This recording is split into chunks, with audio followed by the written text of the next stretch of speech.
أمس يقف المشهد السوري بين خطاب يتحدث عن نضال حتى الانتصار ودعوة لوقف إطلاق النار، فماذا قصد قائد قوات سوريا الديمقراطية بالإصرار على النصر؟ ولماذا اختار الرئيس السوري مخاطبة العشائر للتهدئة؟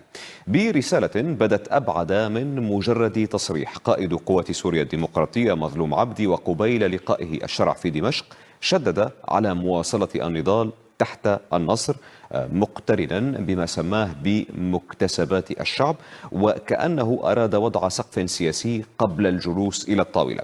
لكن عبدي في الوقت نفسه حاول نزع فتيل الاتهام بالتصعيد، فانسحاب قوته من الرقة ودير الزور كما يقول لم يكن هزيمة بل خطوة لمنع إراقة الدماء وتوسع الحرب مع إعادة التموضع في الحسكة. اللافت أن عبدي أصر في تصريحاته على أن الحرب فرضت على قواته، لكنه شدد أيضا على استمرار النضال على أن يكون النصر حليفا لقسد، وهو ما يبرز أبعادا سياسية ربما تكشف كاملة عقب عودته من دمشق وبعد لقائه الشرع. في الجهة المقابلة الرئيس السوري أحمد الشرع اختار لغة مختلفة تماما، وجه بوقف النار ثم دعوة صريحة للعشائر العربية إلى التزام الهدوء، مع تأكيد أن مؤسسات الدولة ستدخل كل المناطق. كل هذا بالتزامن مع انتشار قواتها الداخلية في الرقة ضمن خطة لبسط الأمن والاستقرار. خطاب الشرع لم يأتي من فراغ، فحديثه جاء بحضور المبعوث الأمريكي توم باراك، وفي لحظة سياسية يراد لها أن تظهر دمشق باعتبارها طرفا جامعا يتمسك بوحدة البلاد ويفتح باب الاندماج بدل الإقصاء. إذن بين نضال حتى النصر ودعوات التهدئة للعشائر يبدو أن المعركة الحقيقية لم تعد في الميدان فحسب، بل إنها معركة شروط. فهل لغة النضال والهدوء ليست سوى فصل جديد قبل اختبار أصعب على الأرض؟ إذن النقاش وتعليق حول هذا الموضوع نرحب الآن بضيفنا مباشرة من أوستند البلجيكية، نرحب بالسيد هوشنك أوسي الكاتب في الشؤون الكردية. أهلا بك معنا في المشهد الليلة.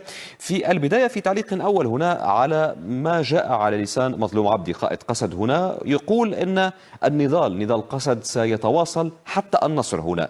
ما الذي يمكن أن يكون يقصده ربما بهذه العبارة، وما مفهوم النصر الآن في هذه اللحظات؟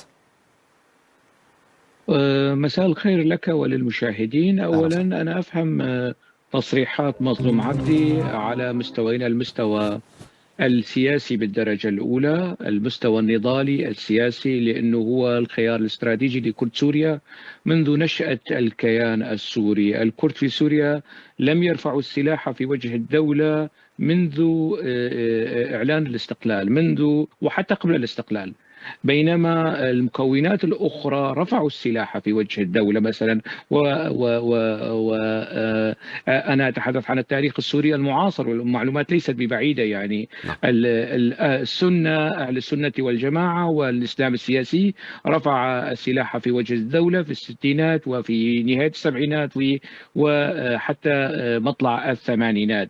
الكرد إطلاقا تاريخهم فيما يتعلق بالواقع السوري في الداخل السوري لم يرفعوا السلاح في وجه الدولة، وكان نضالهم سياسيا محضا. لجأ الكرد إلى رفع السلاح في مواجهة داعش، والآن يلجؤون إلى رفع السلاح في مواجهة نظام الجولاني وليس في وجه سوريا. سوريا ثابتة، سوريا الحضارة والثقافات والتنوع ثابتة، ونظام الجولاني يعني نظام سيد هوشنك أوسي، طالما أنك أكررت للمرة الثانية هذه العبارة التي لم تعد معتمدة كما نعلم يعني في الوكالات الإخبارية ولا في أي مكان، أصبح يقال عنه بشكل رسمي رئيس أحمد الشرع ويعترف به حتى في الولايات المتحدة في البيت الأبيض. هذا من ناحية، ولكن هناك يعني سؤال يطرح: إذا كانت قسد بالفعل تعتبر أن الرئيس أحمد الشرع يمثل تنظيما متطرفا، لماذا تجلس معه وتعقد معه الاتفاقات وتعترف به بالتالي؟ قصد مجبرة، لأنه مثل الناس اللي أنت الآن مجبر على وصف النظام السوري بالنظام السوري وبأحمد الشرع، ولست معنيا وملزما بوصفه بالجولاني. أنا أتحمل مسؤولية هذا لا، التوصيف. يعني هو في فالعالم مجبر. هذا الأمر، يعني عذر على المقاطعة فقط، هذا الأمر معمول به في جميع أنحاء العالم الآن وليس هناك استثناءات. هل تجد مثلا أنا وكالة رسمية لا أو أنا وسيلة استثناء. إعلام تسمي مثلا الرئيس أحمد الشرع الجولاني؟ لم يعد هذا معتمدا. أنا لست وكالة رسمية. أنت تستضيفني كرأي وأنا أقول رأيي، فأتنا أن تمنحني تلك الحرية التي تمنحها لأنصار الجولاني أن يصفوا زعيمهم بفخامة الرئيس. أنا لا أصادر رأيك، بس خذني بحلمك شوي. يعني أنا أتحمل تفضل مسؤولية تفضل، ذلك. أنت معفي، أنت لك كل معفي. الحرية، لك كل الحرية في التعبير عما أنت تراه. أنت أنت أنت معفي من هذه المسائل بحكم عملك بهذه السيد المؤسسة توشينكوسي، الإعلامية. أرجوك المهم، يعني هذا موضوع. لا تشخصن الموضوع، يعني فقط لنتحدث في سياق الحديث هنا، يعني في سياق موضوعنا. يعني فهنا أن أريد أن أعود تتوقف إلى عن نقطة. مقاطعتي، أن تتوقف. لا، توقف عن مقاطعتي أرجوك لو سأتيك إلى سمحت، النقطة التي. لو سمحت سيد توشينكوسي، هنا سأعود وأطرح نقطة أخرى فيما يتعلق بقسد هنا. ويقال إن قسد تمت خيانتها من الأطراف الداعمة لها، وهنا هناك إشارة إلى الولايات المتحدة بالتحديد. ما تعليقك على من يقول هذا الكلام؟ صحيح، هذا كلام صحيح. هذا كلام في جله صحيح، مع إضافات أخرى. أنه الخيانة أتت من داخل قسد أيضا. الغدر الذي أتى من داخل قسد، من القبائل والعشائر العربية التي كانت تلبس مظلوم العبد العباءة العربية، ثم الآن تلبس أبو محمد الجولاني العباءة العربية، وهذا صحيح. وأتى الغدر أيضا من نظام الجولاني نفسه. يعني نظام الجولاني قال عنه شيخ العقل، أحد كبار شيوخ العقل في السويداء، بأن هذا النظام لا عهد له ولا ميثاق. وهذا ليس كلامي، وهذا كلام الشيخ حمود الحناوي.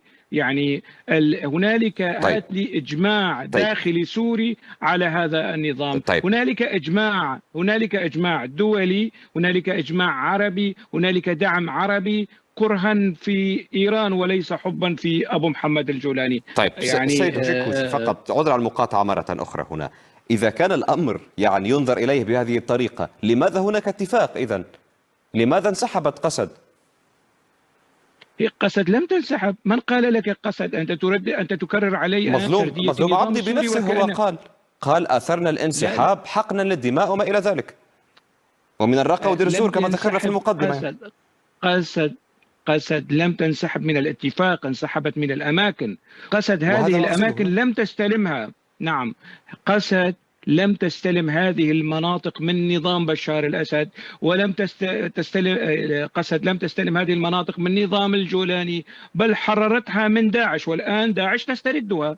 الآن داعش تنتقم من طيب قسد، والآن داعش تتمدد في هذه الأراضي، وفتحت السجون وأطلقت سراح مرة معتقلي أخيرة واضح. داعش في الشدادي. طيب مرة أخيرة سيد هوشينكوسي، يعني أرجوك أن لا نستخدم عبارات مثل نظام الجولاني هنا لسبب واحد فقط، هو أنه ليس معنا الآن في الحوار طرف يمثل الحكومة السورية على أو وجهة النظر الأخرى حتى يدافع عن نفسه، وحتى لا أكون أنا مجبرا هنا للدفاع عن وجهة النظر هذه، يعني حتى لا يكون الحوار وكأننا فتحنا مجالا للهجوم على السلطة السورية هنا، فقط لا غير، فقط لنغلق هذا القوس ولنواصل لو سمحت الحوار فيما يتعلق. وشكرا على استجابتك.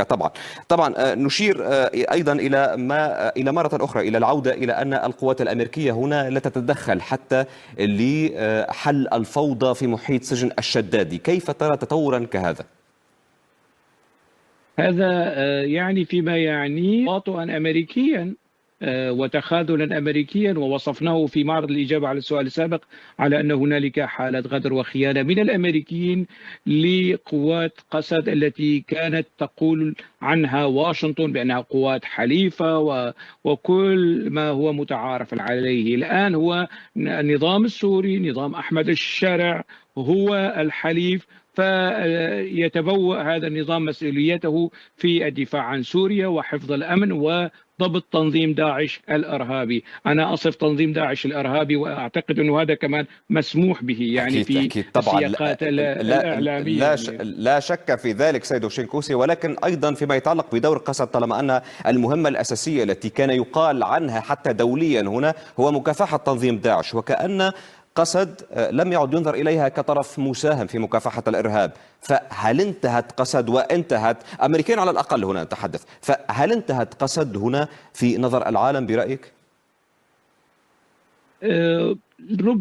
ربما في مرحلة معينة ليروا يعني مدى التزامات نظام دمشق بالتعهدات التي قطعها أحمد الشرع لواشنطن على أن يقوم نظام دمشق بحماية المنطقة ومكافحة تنظيم داعش الإرهابي رفاقه القدامى. كل هذه التفاصيل العالم يراقب يعني، وواشنطن أيضا تراقب. ربما تتراجع واشنطن عن خياراتها الأخيرة مثلما تراجعت عن خيار قسد، لكن قسد خلاص يعني يبدو لي أنه وظيفتها فيما يتعلق بمكافحة الإرهاب انتقلت إلى وظيفتها في الدفاع عن النفس ضد نظام يعني يشكل فيه تنظيم داعش الإرهابي جزءا أصيلا وصلبا ضمن المنظومة الدفاعية لنظام أحمد الشرع. السؤال الأخير في آخر 30 ثانية لو سمحت، نسمع كثيرا من الانتقادات والأصوات الكردية هنا التي تنتقد قيادات قسد هنا وقيادات الإدارة الذاتية، فهل نحن أمام فترة فيها انقسام كردي حاد الآن؟